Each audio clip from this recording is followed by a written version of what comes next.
On the border of southern Zambia lies the Mosi-oa-Tunya National Park.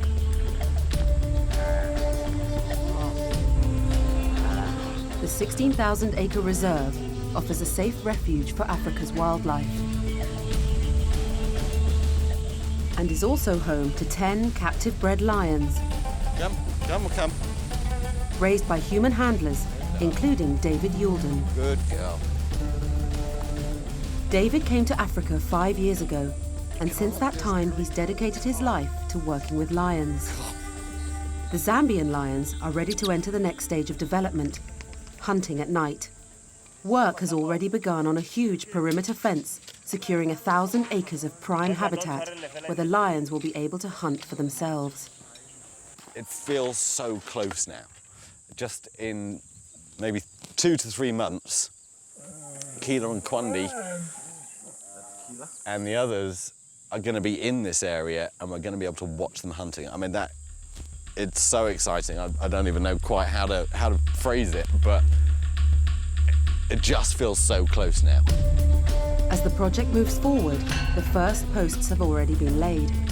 Fence contractor Tubby Hardman is driving the build forward. The first step is to create 3 holding enclosures. We've managed to get all the poles into the management pens. At present, we've just finished the drop gate. This will be one of the handling pens within a management pen. And we will then start putting in the concrete apron to prevent the lions digging out under there. Yeah. The project also provides much-needed work for local people.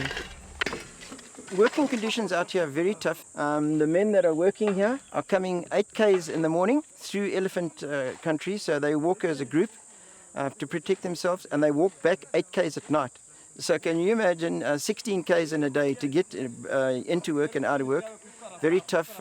Kitchen is the chef cooks for the team just under a tree, and as we move along, so if we 4 k's away from here, we just move the kitchen along and we cart all the water in buckets and tanks. About 4 days' time, we'll start putting the wire up now. Everything, all the main posts are already set in concrete and they're drying at this very moment. So I would say in 7 to 10 days' time, we'll have this job just about buttoned up. Is it all right on top, Adam? Yeah.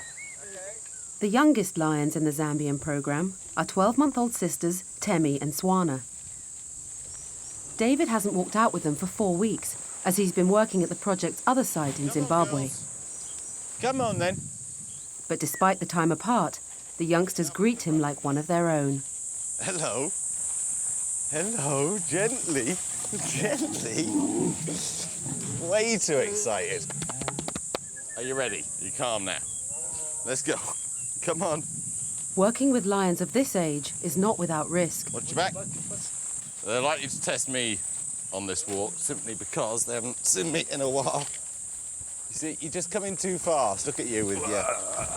For safety, David must re-establish his role as leader of the pride. There you go. This is Temi. She's quite obvious because she's very, very pale underneath. And Swana here, her sister, is just a little bit darker. At just over 1 year old, they're actually looking a bit tall and lanky, but that's completely normal. Around about this age, they actually have a huge growth spurt. Much like adolescents, get a lot of height, but not much width. So, yes, I know. One thing is, these lions haven't seen me in a month, and with people that they recognise but haven't seen for a while, they quite often just test you a bit.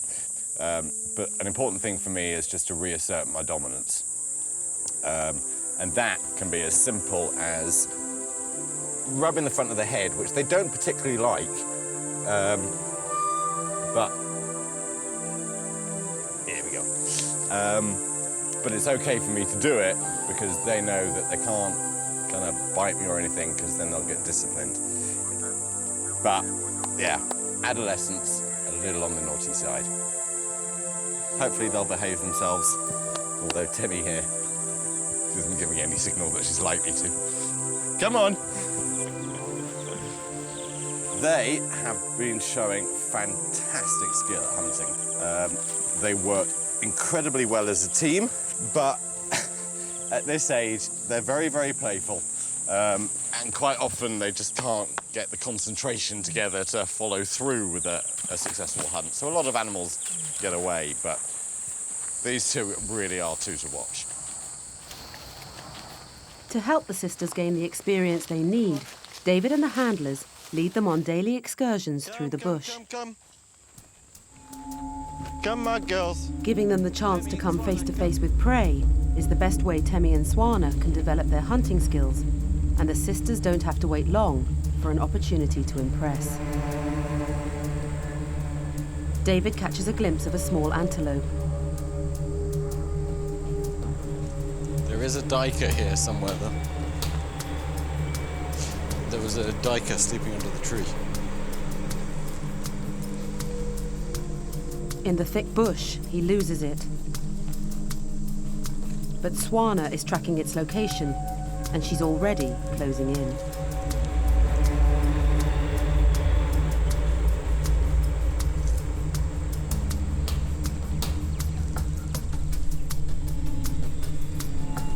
The duiker tries to run.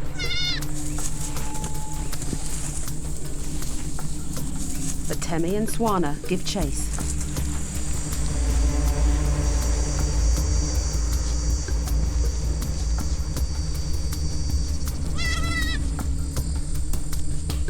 I don't understand what the noise is.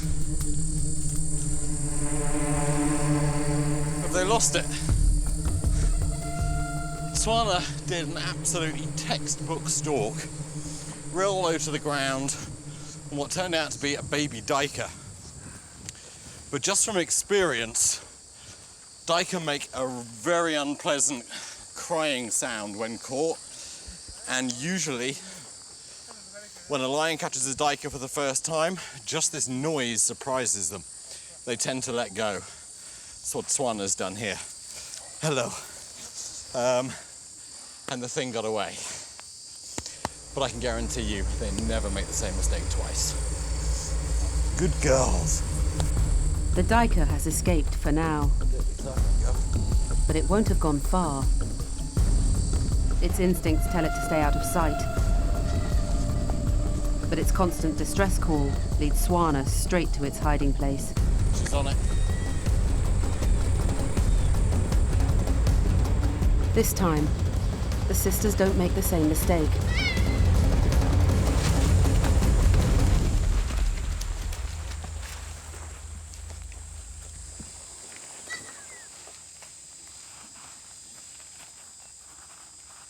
This duiker made the fatal error of, rather than just hiding, it cried out. So the lions have picked up the scent again. And I have to say, it's very, very difficult to watch something like this. This is a young animal, and these lions are learning. So it's not pleasant to watch. From our point of view, this is exactly the experience that these lions need.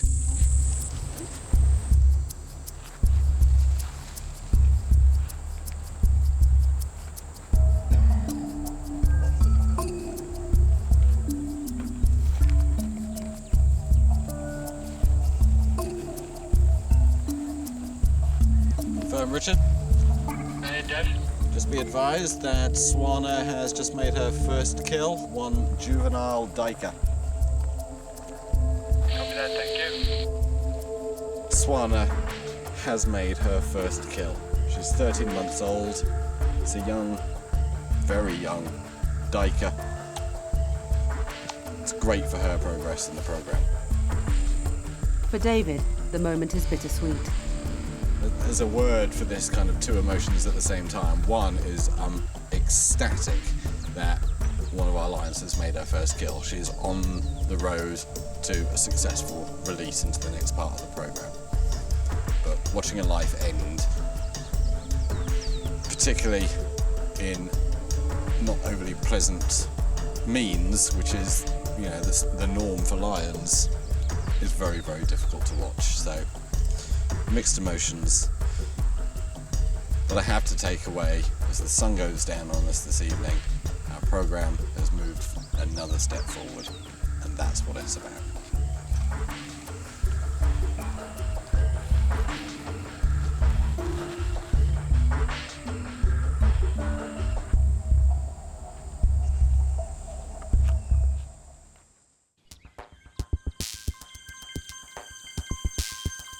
In Zambia, British conservationist David Youlden is working with captive bred lions as part of a radical and potentially dangerous conservation programme.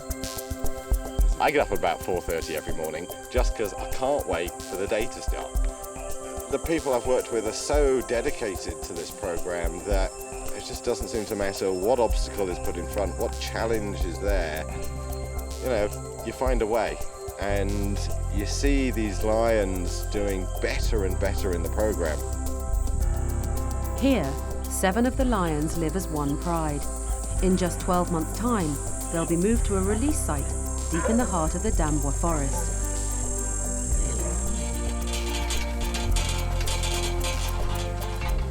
Three management pens are already under construction, and the perimeter fence is beginning to take shape.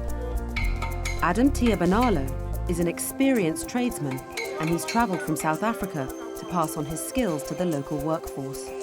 We started when we put the concrete, throwing the concrete, teaching them how to throw concrete. From there, we teach them how to tie wires, but they are learning, they are all right now. Yes. We wish maybe they can do this themselves in future. This project will help these people a lot. The forest habitat offers nearly everything the lions need, but in the barren African landscape, there's a crucial element that's in short supply.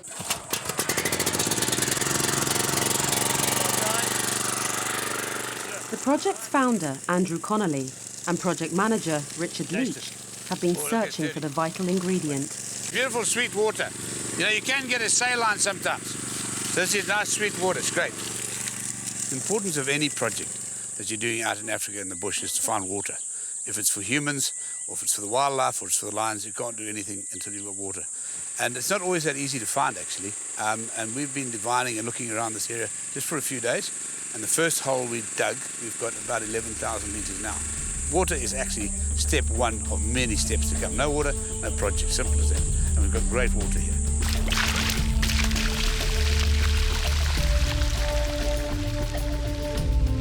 The race is on to finish the site. Every day, the Zambian lions get one step closer to release.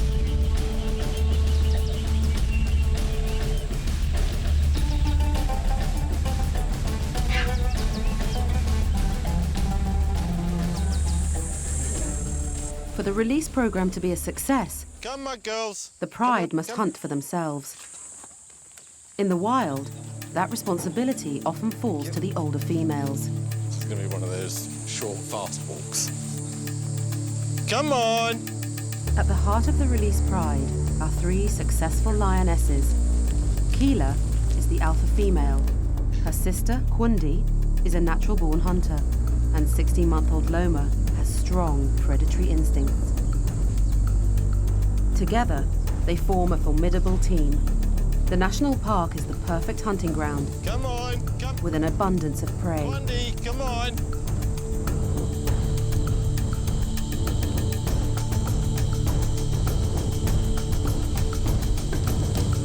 On the hunt, the females cover ground quickly and soon spot movement ahead. It's a buffalo. Buffalo. Just in the street. Okay, yeah. There we go, buffalo.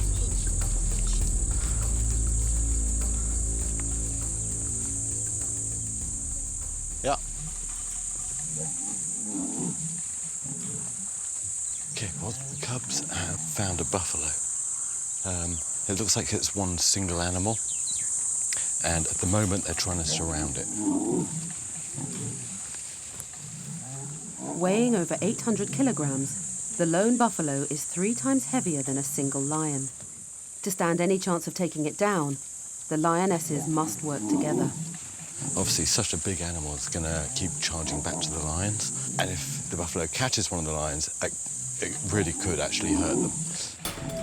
For the lions, hunting down large prey like buffalo is a dangerous strategy, but high risk brings high reward. In the wild, a buffalo carcass would provide enough meat to feed an entire pride.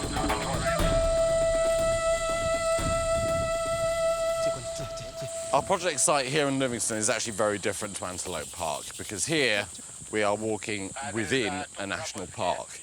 that brings a whole heap of different issues.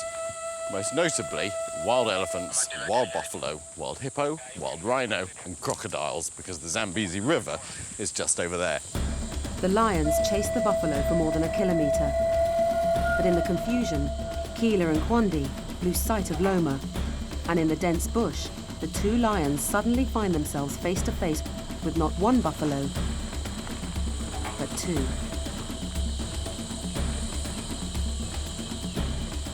Buffaloes are one of the most dangerous animals in Africa, so we obviously have to take extreme caution just for ourselves. We do have armed scouts here, so in the event of a real problem, which we've never had, we are able to do something about it.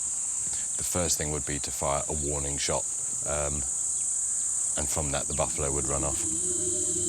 Keela and Kwandi get within metres of the two buffalo, but without Loma, the odds are stacked against them. Their instincts tell them to give up the chase. Okay, the lions are losing interest, let's move out.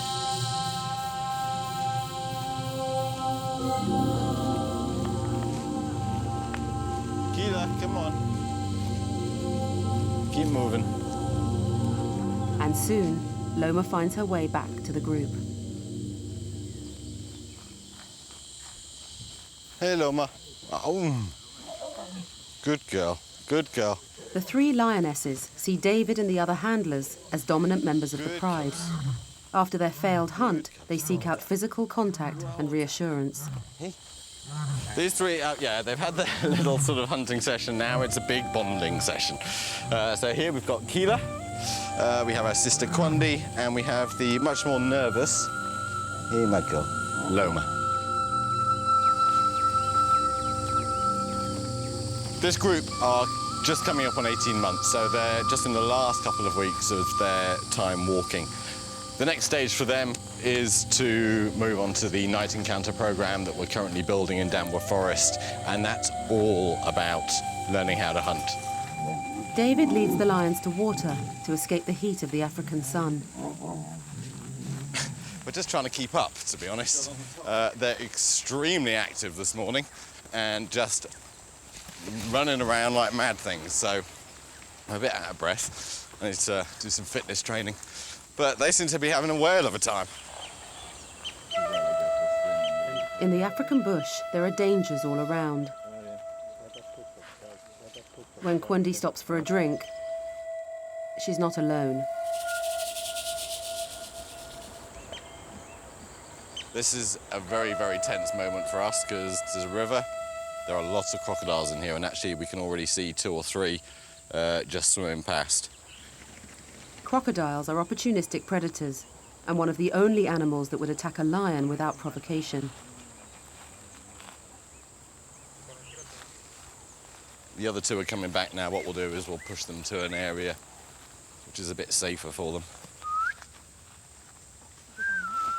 David moves the lions to an isolated watering hole where they can explore in safety.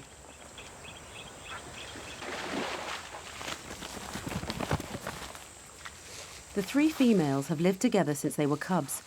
Sisters Kwandi and Keela are 17 months old and share a close bond. Loma is the lowliest lion in the group. Where Kwandi and Keela lead, Loma follows, and she often finds herself bottom of the pecking order. Confirm empty. Keela is the alpha female of the group. As the most confident lion, she's the first to enter the water, closely followed by her sister Kwandi. Lowly Loma hesitates in the shallows. One interesting thing about these 3, which is unusual for lions, is that they absolutely love water, but they will even go out of their depth, so they're actually swimming. The lions are led to water every day, and Keela has been a water baby since birth. You see, whole head under. Lions don't do that. Of all the lions that we've raised, I've never seen lions, by choice, fully swim and fully put their head underwater.